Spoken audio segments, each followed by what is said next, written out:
Many of us have at some point had to deal with a difficult boss or colleague at our place of work or business outlet, but their attitude didn't really get to us as bad as it should have, because we only have to deal with them for some few hours of the day.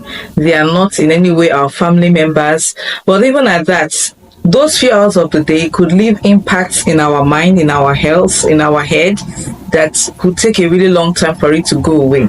Then imagine what it is like for somebody who is married to such a fellow, somebody who has a narcissistic husband, a lady who has to deal with a narcissist, a very difficult, arrogant, overbearing fellow all the time because he is her husband. In today's video, we're going to be teaching how to deal with a narcissistic husband, as well as showing the signs of a narcissistic husband, right from the dating stage to even if you have already married such a fellow, maybe in error, how you can cope with such a husband so that the marriage does not entirely break down.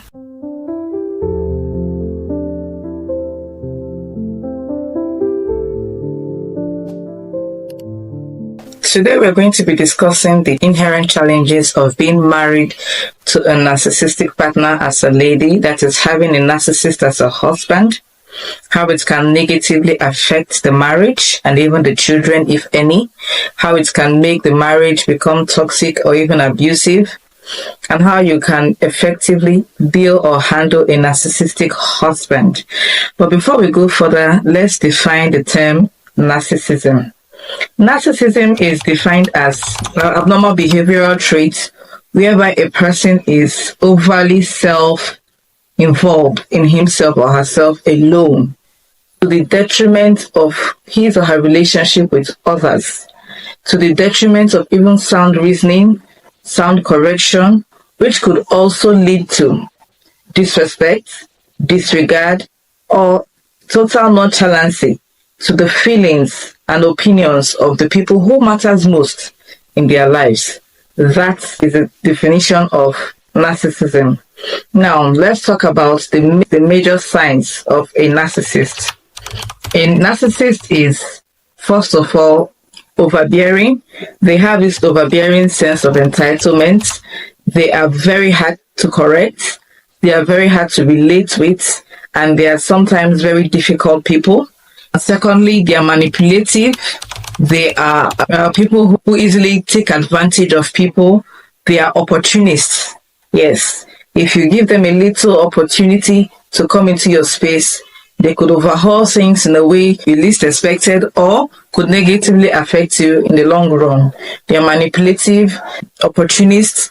Thirdly, they have this annoying need for constant admiration and appraisal from others. Even when there is no need for that, even when the opportunity or the reasons for that may not be there, but they have this annoying need for constant approval, constant admiration, constant appraisal, constant acceptance from people. They always want to be the spotlight in everything and everywhere.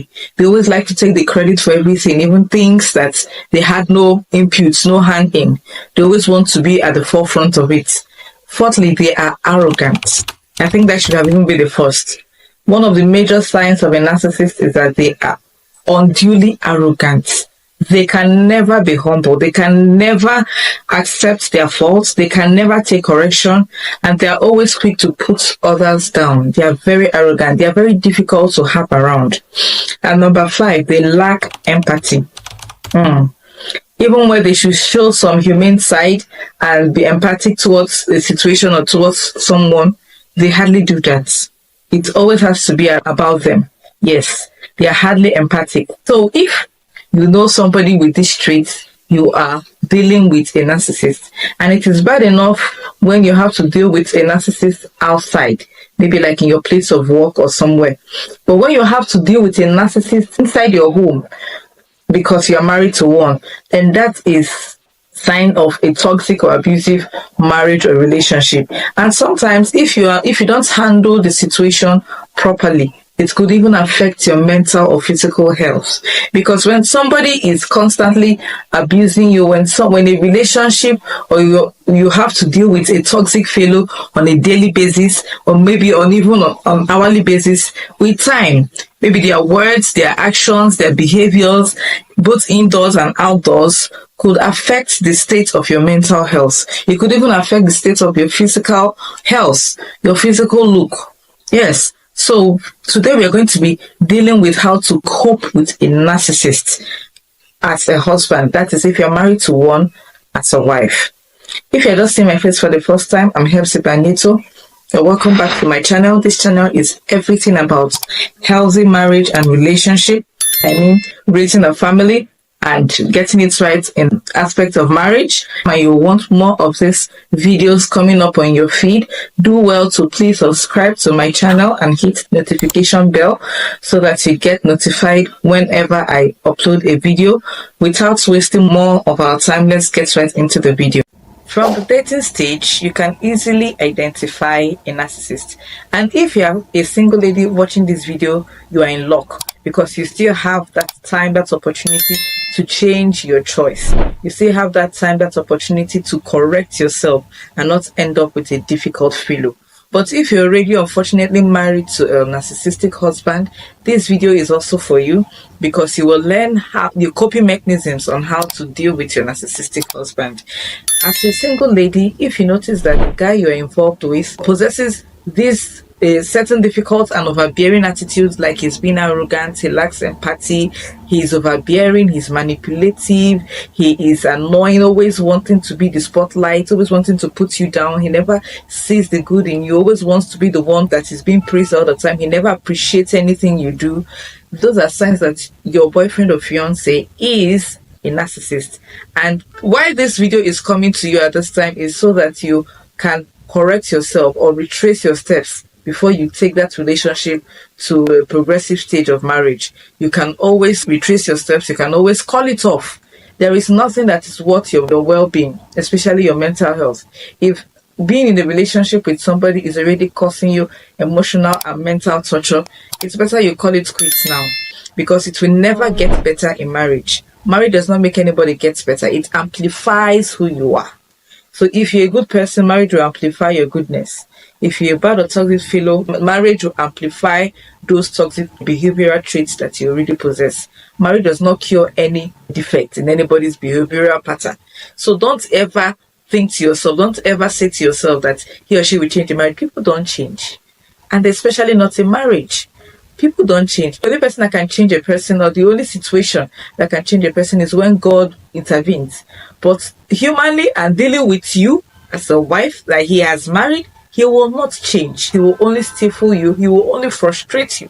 So don't expect your narcissistic boyfriend or fiancé to change. It will not happen. Most likely it does not happen. If it ever does happen, maybe it will be after 30, 40, 50 years of marriage in your old age. And you should not give up your entire life of happiness, of joy, of mutual acceptance and enjoying your marriage because you just want to answer the title of being married. People don't change. If you have discovered these traits in the fiancé or the boyfriend you are courting, it's either, I won't even advise you to waste your time to call him to have a communication because they will never own up. Even if they do, they will just give you lame, empty promises that of them wanting to change. But you will find out that if you continue with them, you will find out that they will not change. Nothing will make them to change. So why bother? Let them find a toxic fellow like them so that they can align and understand themselves well. But usually these people go for quiet, unassuming fellows to get married to people they can easily overshine, people that they can easily deceive, people they can easily put down, people that on a normal, they don't have a strong voice of their own. These are the people they usually go for. Yes, they don't go for opinionated ladies or individuals who will challenge them or who knows what they know or who does what they do. So if you notice that your partner is a narcissist, it's advised that you quit that relationship as soon as possible. Don't go considering the years you've put into that relationship. Those years are nothing compared to the rest of your life that is at stake, compared to the destiny and mental health of not just you now, but the children that will come from that marriage. So consider yourself, consider your future, consider your later years, and quit that relationship now, believing for a better person. You know the signs that you've experienced, so the next relationship you're going to go into, you will be on the lookout and you will safeguard yourself on time. You're going to discuss how to handle a narcissistic husband if you're already married to one as a wife. Now, a narcissist is a toxic fellow. They did not just develop that behavioral pattern overnight. Maybe a childhood trauma they experienced caused them to turn out that way. But I don't advise any lady to take it upon herself as her job to help a narcissist get better. No, you should go and see a clinical psychologist and pray about the situation and make deliberate efforts and decisions to change. It's not your job to change him as a woman, no. So if you're already married to one, you should learn how to protect your mental health. Do things that will give you joy. Do things that will make you grow. Don't allow him to stifle you. Yes, in the process of doing that, there will be very serious conflict between the both of you, and he will begin to see you as a woman who is no longer submissive because he will no longer be able to manipulate and put you down. But always do things that will give you joy, that will give you peace. Be around people who gives you joy, so that the joy that you're getting from others outside will drown out that toxic behavior that you are getting from inside your home or with your husband. Find a healthy circle of friends. Go out daily. Find people you can discuss and laugh with. Have a healthy circle. I'm not saying you should divulge the details of your toxic marriage outside unnecessarily and all the time, but always learn to be open, learn to share, learn to do things that will revive your dampened spirit, because a narcissist, his job is to always dampen your spirit and drown out your joy. Don't give him the satisfaction of that. Always do things that counters that. Always make sure that your joy tank is always full. Do things that are productive to you. One of the aims of a narcissist is to make you stuck, make you irrelevant, maybe your course of study or even your skill, whatever it is that you were doing before he met you and came into your life. He'll want to stall you, make you stand still, make you stagnant, make you not experience any meaningful growth after he comes into your life. No, don't give him the satisfaction of that. Always do things that makes you advance and become a better person. Yes, with time, he will begin to see the folly in his actions, and he will say that his plans are not working. He will give up on his own. Even if they live your life eventually, good for you. At least you will live longer, because most times somebody who is constantly attacking your mental health, always wanting to put you down, that attack will bring about a physical or medical health issue in your life that could threaten your life.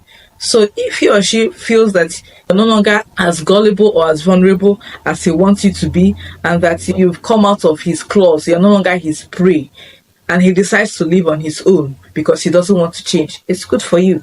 His loss, your gain. So don't stay put in a toxic relationship. If you're already married to one and this attitude is already threatening your life, not just your mental health, it is advised that you leave. Stay safe. Recover yourself, get better, be alive, if not for any other thing, for yourself. And if you have children, be alive for your children. Nobody was born for marriage. If your marriage is going to take your life or threaten your mental health, excuse yourself. Let me go into the main reason why I decided to do a video about dealing with a narcissistic husband. Of recent, I met a lady. She was carrying her second pregnancy. She came for antenatal at a clinic. I escorted someone, and she was complaining bitterly to a nurse how her husband has been treating her since the pregnancy. Even the first one, how her husband treats her whenever she takes in. He treats her like she's garbage. He treats her like she's unworthy. He doesn't even empathize with her pregnancy. Try to help around in the house.